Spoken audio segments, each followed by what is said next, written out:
Hey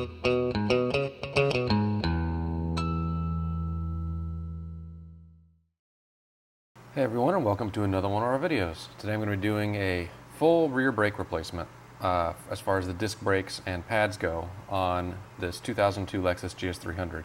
This process should apply for all of the second generation GS model.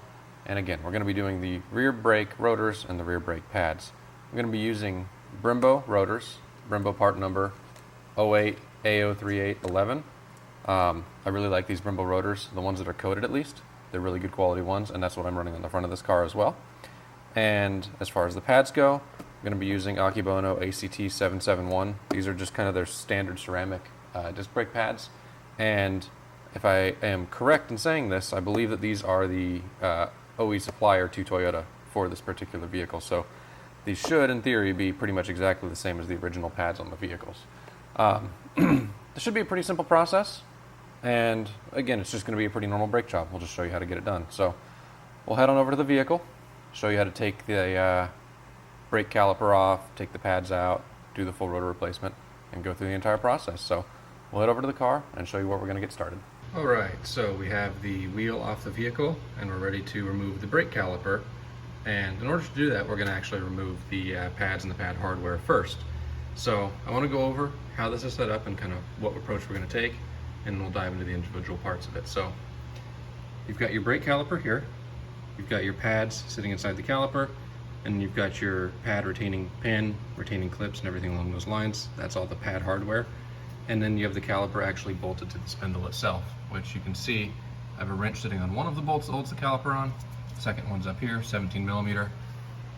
And in order to pull the caliper off, really all you have to do is loosen those 17 mils, but we're going to pull the pads out before because we're going to replace the pads and everything as well. So in order to pull the pads out, you're going to pull this little cotter pin back here out of this larger pin that runs through. You're going to tap this pin out. It should come out fairly easily, and this clip is going to pop loose at that point. And I believe underneath this clip has a couple of little wire springs. You can kind of see them in there. Those will pull out as well, and at that point we should be able to just pull the pads straight out. They'll slide out, and then we can remove the caliper very easily by loosening those 17 mil bolts and then pulling the caliper off the bracket. So I'll try to capture as much of this as possible on camera, but we're going to go ahead and dive right in.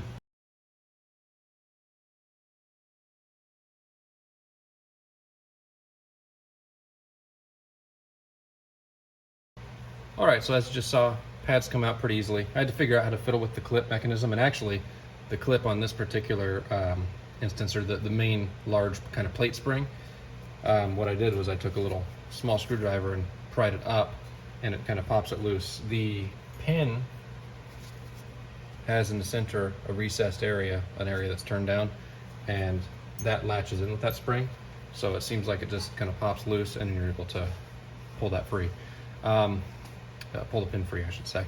So now that that is all free and the pads are pulled out, don't know if you caught on camera, very much time for a pad replacement. These are almost completely gone. Now it's time to pull the caliper off. If you're just doing a pad replacement, you can get around doing this, although I generally prefer to compress the piston of the caliper with the caliper off anyway, even if it's just a pad replacement. But regardless, either way, we're going to pull it off because we're replacing the rotor. So all we need to do is knock these two 17 mil bolts loose on the back side of the caliper, and we should be able to pull them out, and the caliper should just come right off. So we're going to move forward with that.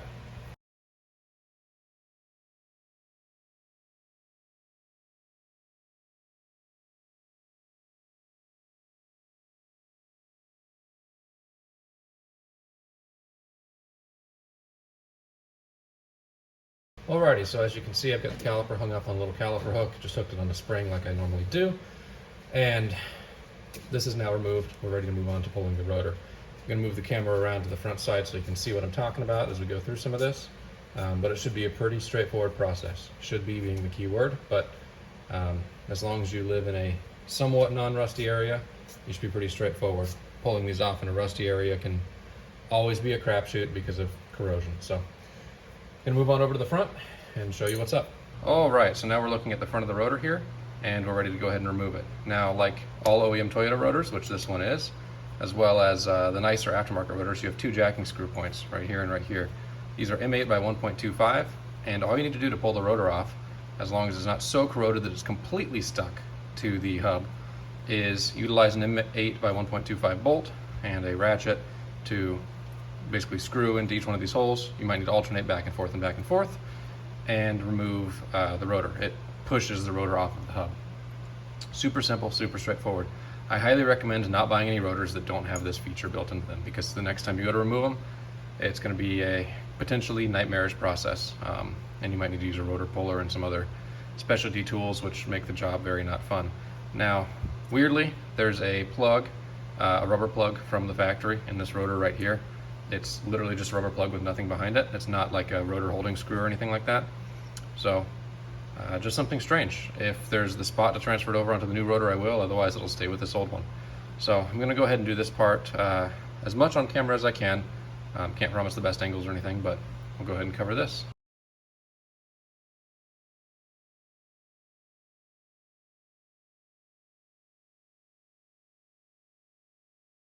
So as you can see, the OEM rotor is now removed, and we've got everything exposed as far as the hub goes, as well as the drum brakes that are for the parking brake system. So I'm planning on not doing anything with the parking brake side of things. Parking brake on this car works beautifully.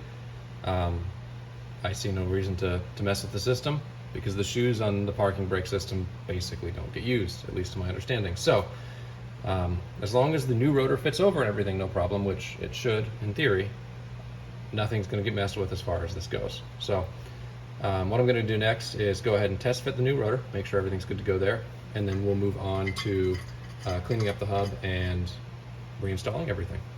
Alrighty, so we have everything prepped and ready to go for the rotor to go onto the vehicle. So what I've done is I cleaned the hub with a wire brush. I applied Krytox grease to the entire face of the hub, as well as the hub centering ring.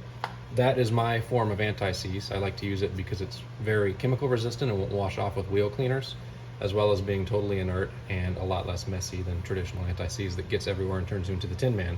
So I've got Krytox grease all over everything in terms of the hub and the hub centering ring. You definitely don't want to get anything in here. Optionally, if you want, you can spray things down with brake cleaner in here. Everything's pretty darn clean. I'm not going to use compressor to blow it out because I don't want to breathe the dust that's in here.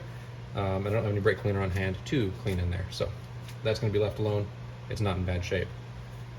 Now, the last step is going to be putting on the rotor, at least in terms of getting the rotor onto the vehicle.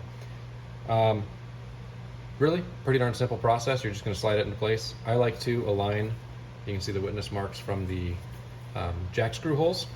I like to align those to the new rotor, and I already fit checked this. It fits no problem. Put it into place. Now, what you're probably not going to be able to see on camera very well is within these holes, this rotor is still sitting a little bit off of the hub. So what I like to do is take a couple of lug nuts and tighten it down just to seat the rotor fully. You're not like pressing the rotor on or anything. You're just going to seat it in place. I do want to mention, before I put the rotor on, I did clean off the back surface as well as the inside of the drum area with some isopropyl alcohol. Again, you can use brake cleaner. Alcohol's worked fine in my experience. I just cleaned that off because I'm not going to be able to get to the back surface. I want to make sure it's free of any grease or debris. And then the inside of the drum, obviously same deal. Once it's installed, we're not going to be able to get to it. So that's all cleaned off, ready to rock and roll there. So I'm going to go ahead and throw a couple of lug nuts on this to fully seat it into place, which is going to help us whenever we're putting on the caliper as well once we're done with everything. And we'll move on to the rest of the brake job, which is just getting the caliper back on, new pads loaded and everything. So move on to that in just a second. All right, so it's now time to finish winding back the caliper. Now, I started this process just to make sure that my methodology would work, but you can see that the pistons are mostly compressed back in place now, hopefully.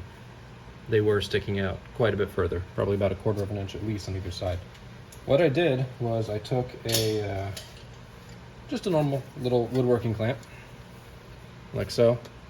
Was able to stick it in here, zip it down, and then tighten back the piston. Now on some calipers, on some vehicles, you start tightening this piston, this one will start shooting out. In this case, these are obviously check valved or something internally separately such that they don't, which is good. So I was able to wind those back enough that I should be able to get my little brake wind back tool in place. They're not quite compressed enough for me to do that, so I'll need to compress them a little more. What I'm going to do is get my brake wind back tool in place here through the top. On the bottom it's not open enough, and I'll make sure that they are fully compressed back either way, spread apart, such that the new thick brake pads will fit in place. Once I get that done, that'll probably be off camera because I'm not going to get a good angle of that. I'm not even hardly getting a good angle here. We'll go ahead and put the caliper back on and then start doing the pad side of things. Alrighty, so I'm going ahead and throwing the caliper back on now. You can see I've got the pistons fully wound back, at least hopefully you can on camera. And I've got one of the 17 mil bolts in. I'm about to put the other one in, and I'm going to take this one out here in just a second after I get this one in. I got the caliper hung with the bolt, but what I like to do is clean off the threads of the bolts, as well as put a tiny bit of purple Loctite on there. Not so much to actually act as Loctite, since we do have a good torque spec for these, but more so to lubricate the bolt, since I'm reusing hardware to make sure it goes into place. This one's coming out really gritty, and what I'm going to do is, hopefully you can see on camera, use the wire brush to brush it off. I'm going to do the rest off camera so I'm not looking at this at an awkward angle. And I'm going to apply a tiny dab of purple Loctite to it. So, finish getting those threads brushed, any of the corrosion that was in there cleaned off. Tiny little dab of purple Loctite on there. Hopefully you can see on camera. Not much. And then pivot that back into place, get that 17 mil on there. Done deal. Now, I've got a socket this time instead of a wrench, because we're going to torque this to spec. Spec calls for 77 foot-pounds, 104 Newton meters. Take your pick of unit of measure. And for this lower one, it looks like we're going to need a shallow socket. For this upper one, probably the same thing. So I'm going to have to go ahead and get a different socket out to torque it to spec, but all we're going to do is get that socket on there with our torque wrench and turn until it clicks, basically. So I'll do that off camera and we'll come back for the pad installation. All right, we are now ready to go ahead and throw the brake pads in place.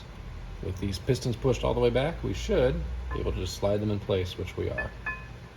And they will just sit like so in the bottom of the caliper. Same with this side. I do want to mention, I did put some grease on the back side.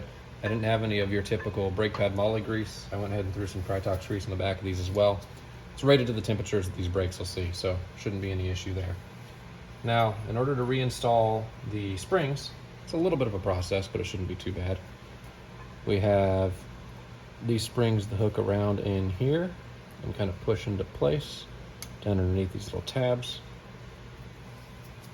And then we have our big main spring here and our pin that goes through right here. So pin goes, sits down into place. This spring, need to get a little screwdriver here to pull it down, but should pop down into place within this pin.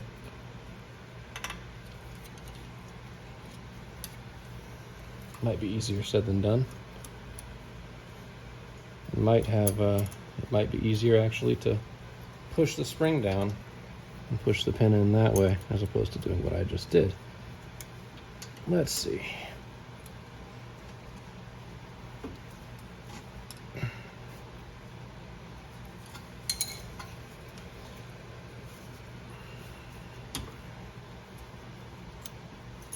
Generally speaking, all this pad hardware can get really fiddly, so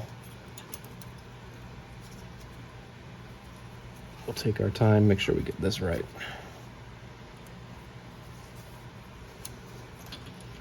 Yeah, I think it's going to be easier to push this down into place after the fact.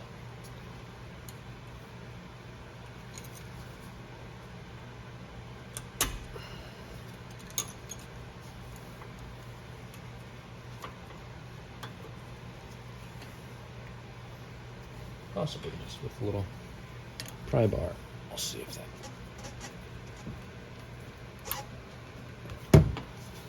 works.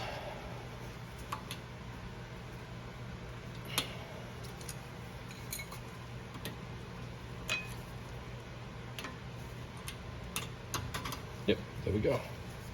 So I'll get that straightened out if I need to in just a second, but that is in place, ready to rock and roll. Last little bit is we need to throw the cotter pin back in. That's very simple. Just pushes into place like so. And we are good to go. So the last thing that I'll do is clean off the front side of the rotor one last time. And I'll go ahead and hit the brake pedal inside the car in order to get these pads cinched down and locked down on the rotor.